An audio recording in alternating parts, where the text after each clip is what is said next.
Hello बच्चों, आज की वीडियो के अंदर हम बात करने वाले हैं अपने फॉरेन एक्सचेंज रेट के लिए, जो कि क्लास 12 का जो है सब आसान टॉपिक भी है और आधे बच्चों के लिए कठिन और आधों के लिए आसान है। क्योंकि अगर कोई भी चीज एक बार में समझ में आ गई तो हम उसके महारथी हो जाते हैं, लेकिन अगर किसी भी बच्चे को कोई चीज एक बार समझ नहीं आए ना तो वो हमेशा उस चीज के लिए कंफ्यूज रहता है। तो जो कंफ्यूज होने की जरूरत नहीं है, जिस भी टीचर की, चाहे स्कूल का हो टीचर, उसका ट्यूशन का हो, यूट्यूब का हो, किसी की भी बात अगर एक बार दिमाग में फिट हो गई ना तो वो बात हमेशा दिमाग में फिट रहती है। तो उसी चीज के लिए मैं भी एक बार ट्राई करके देखता हूं तो समझना फॉरेन एक्सचेंज रेट क्या है। भाई ये हमारी इंडिया है, ये हमारा कोई अदर देन इंडिया कोई भी कंट्री है, अमेरिका जो है इंग्लैंड है और देश है हमारे, ठीक है, अदर कंट्री हो गई हमारी। अब इसके अंदर क्या चलता है? रुपी चलता है। इसके अंदर क्या चलता है? इधर डॉलर भी है, येन भी है, पाउंड भी है, मतलब सारी अदर कंट्री है। अब यहां पे जब फॉरेन एक्सचेंज की जरूरत कहां पड़ती है? जब एक देश दूसरे देश से कुछ भी लेना देना करता है तो भैया हमें उसके पैसे देने पड़ते हैं। इंडिया में एक पर्सन बैठा है जो कि अपना माल बेचना चाहता है यहाँ पे, या फिर कोई माल खरीदना चाहता है वो यहां से, ठीक है। अब माल बेचेगा तो सिंपल सी बात है, ये पैसे कैसे देगा? ये अपने देश के हिसाब से पैसे देगा। जबकि इसको पैसे कैसे चाहिए? इसको भैया अपने देश के हिसाब से चाहिए। इसको रुपी चाहिए जबकि इसके पास डॉलर है। अब लेन देन कैसे होगा? क्यों? क्योंकि इसका पैसा यहां नहीं चलेगा और इस देश का पैसा यहां नहीं चलेगा, तो बोल दूं हो गई दिक्कत। तो उसी चीज को निवारण करने के लिए चैप्टर का जन्म हुआ है फॉरेन एक्सचेंज। पहले समझते हैं फॉरेन एक्सचेंज क्या होगा, बाद में रेट पे जाएंगे। एक्सचेंज का मतलब है दो करेंसियों का आपस में लेन देन। किसी भी चीज का दो, फॉरेन एक्सचेंज का मतलब है दो अलग अलग देश की करेंसियों का आपस में चेंज। लेकिन रेट क्या होता है कि दो देश की करेंसी किस दर के ऊपर, किस रेट के ऊपर एक दूसरे से एक्सचेंज होंगी, वो एक्सचेंज रेट ही हमारा फॉरेन एक्सचेंज रेट कहलाता है। कि भैया अगर इसे 100 रुपए पे करने हैं, ठीक है, तो ये उसके बदले कितने डॉलर देगा? $1, $2। आप लोगों को, जब से आप इकोनॉमिक्स के स्टूडेंट हो, सबको पता है कि अभी अराउंड जो है 70 रुपए की वैल्यू इसके $1 की बराबर है। मतलब कि अगर मुझे इस कंपनी से, मैं इंडियन हूं, मुझे इससे $1 खरीदना है तो उसके बदले में मुझे अपनी जेब से 70 रुपए देने पड़ेंगे। तो $1 का 70 रुपए क्या हो गया? एक्सचेंज रेट निकल कर आ जाएगा। आई थिंक आप लोगों को बात समझ में आ गई होगी। हम इसी कड़ी को आगे जोड़ के चलते हैं, ठीक है। दूसरी बात, एक छोटी छोटी चीजें वो बता देता हूं कि भैया कोई भी देश होगा ना, हर कोई देश अपनी करेंसी में ही पैसे एक्सेप्ट करना चाहेगा, दूसरी देश की करेंसी में नहीं करता। तो सर वो बदलते कहां है पैसे?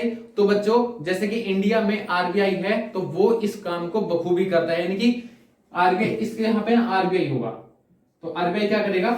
इससे $1 ले लेगा, ठीक है, और इसके बदले उसको 70 रुपए दे देगा। या फिर इंडिया वाला इससे 70 रुपए दे देगा और आरबीआई इसे कन्वर्ट करके $1 के पेमेंट में रुपए में कन्वर्ट करके दे देगी। यानी कि जो चेंज करने का माध्यम है वो कौन करता है? हमारा आरबीआई चेंज करके चलेगा। आई थिंक ये बात तो समझ में आ गई। बच्चों मैं आप लोगों को कोई भी ज्ञानी जो है किताबी ज्ञान पेलने वाला नहीं हूं। जो मेरे को लैंग्वेज समझ में आती है, जो मुझे अच्छे से बोलना आता है, वही मैं आप लोगों को कोशिश करूंगा समझाने की। चलो बच्चों ये तो हो गया हमारा। वहीं अब बात करते हैं डेप्रिसिएशन एप्रिसिएशन। ये सर ये तो अकाउंट्स का कॉन्सेप्ट है, इकोनॉमिक्स में कैसे आ गया? तो बच्चों आएगा, देखो अभी मैंने बताया कि अगर $1 की वैल्यू 70 रुपए है तो जरूरी थोड़ी हमेशा ही 70 रहेगी। ये 70 से ऊपर भी हो सकती है, ये हमारी 75 भी हो सकती है और ये हमारी 65 भी हो सकती है। सर कौन सी उसमें एप्रिसिएशन है, कौन सी उसमें डेप्रिसिएशन है? तो बच्चों यहाँ पे थोड़ा सा नेगेटिव रोल प्ले होता है। ये देखो आपको यहाँ बढ़ता हुआ दिखाई दे रहा होगा, लेकिन नहीं बच्चों ये डेप्रिसिएशन है। सर यही तो समझ नहीं आता, स्कूल का टीचर यही तो नहीं समझा पाया कि डेप्रिसिएशन कैसे होगा। साफ साफ देखो ना, 70 से 75 हो गया तो बढ़ रहा है। नहीं बच्चों, अब देखो एग्जाम्पल के तौर पे मैं कौन हूं? आप $1 हो, मतलब कि आपके पास डॉलर है, आपने डॉलर नहीं हो, आपके पास $1 है। आप मुझे $1 दे रहे हो, उसके बदले मैंने आपको कितने दिए? 70 रुपए दिए। ये बात तो समझ में आ गई। लेकिन अगले दिन फिर आप मेरे पास आए, आपसे मैंने फिर $1 लिया और उसके बदले आज आप मेरे से 75 रुपए मांग रहे हो, तो बताओ मैं खुश होऊंगा या दुखी होऊंगा? भैया मैं दुखी होऊंगा, क्योंकि मेरे जेब से जो है उतने ही सामान के ज्यादा पैसे जा रहे हैं। तो 75 रुपए जा रहे हैं तो मेरे लिए मैं खुशी मन से नहीं दुखी मन से दूंगा। मैंने कहा यार चल तू सब 75 रुपए ले जा, लेकिन वो मेरे लिए क्या है? नुकसान। मैं दुखी मन से हूं, तो दुखी मतलब होता है डेप्रिसिएशन, ठीक है। अगले तीसरे दिन फिर आ गए तुम मेरे पास में, आपने $1 दिया, आज मैं बड़ा खुश हूं। मैंने कहा खुश क्यों हूं भैया? 65 रुपए दूंगा, इससे ज्यादा नहीं दूंगा। अब बताओ, सामान तो बराबर आ रहा है, लेकिन पैसे मेरी जेब से कैसे जा रहे हैं? कम जा रहे हैं। और कम जाने का मतलब क्या है? खुशी। और उस खुशी का मतलब क्या है? एप्रिसिएशन, यानी कि मेरी जो वैल्यू है वो मजबूत हो गई। तभी तो बात समझ में आती है मजबूती का। 1947 में जब हमारा देश आजाद हुआ था, तो आपकी जानकारी के लिए बता दूं, $1 का रेट जो है ₹1 के बराबर था। अब वो धीरे धीरे ये चेंज नहीं हुआ, ये बढ़ता चला गया 10, 20, 30, 50। तो बच्चों क्या करूं? इसकी वैल्यू घटती जा रही है।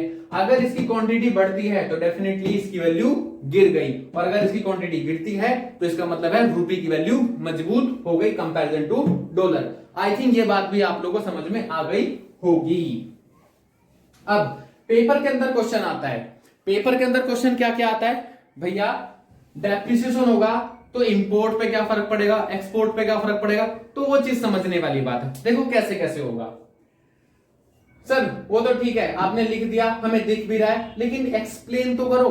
ठीक है, अब एक्सप्लेन करने वाली बात है बच्चों। ये यूएस है, ये इंडिया है, ठीक है।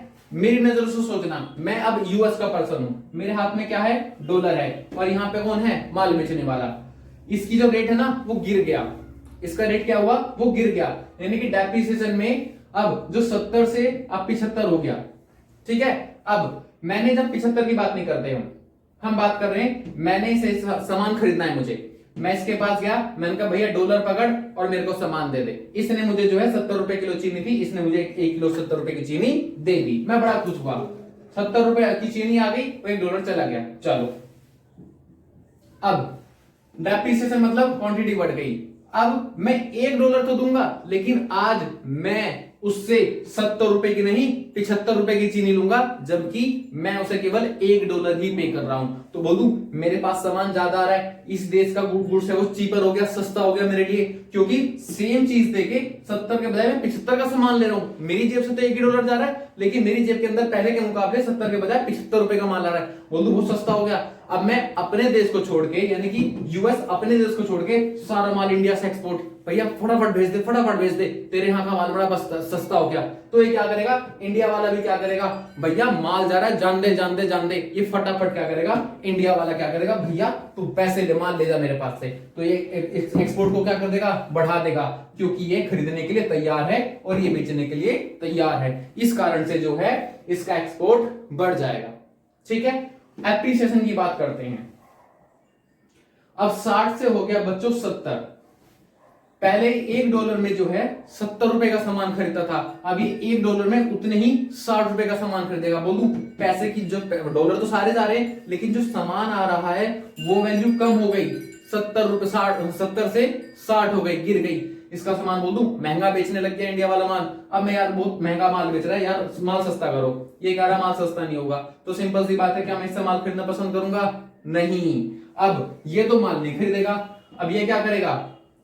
अब यार यहां से देखो भैया, मैं 70 रुपए देके $1 खरीद रहा था ना, लेकिन अब मैं पैसे कम दूंगा, मैं पैसे कम दूंगा, जबकि डॉलर तो मेरे पास बोल दूं सारे के सारे एज इट इज आएंगे। यानी कि $1 पहले 70 रुपए के देके $1 आ रहा था, आज 60 रुपए देके $1 आ रहा है। तो बोल दूं मैं सारा का सामान जो है यही बेचना पसंद करूंगा।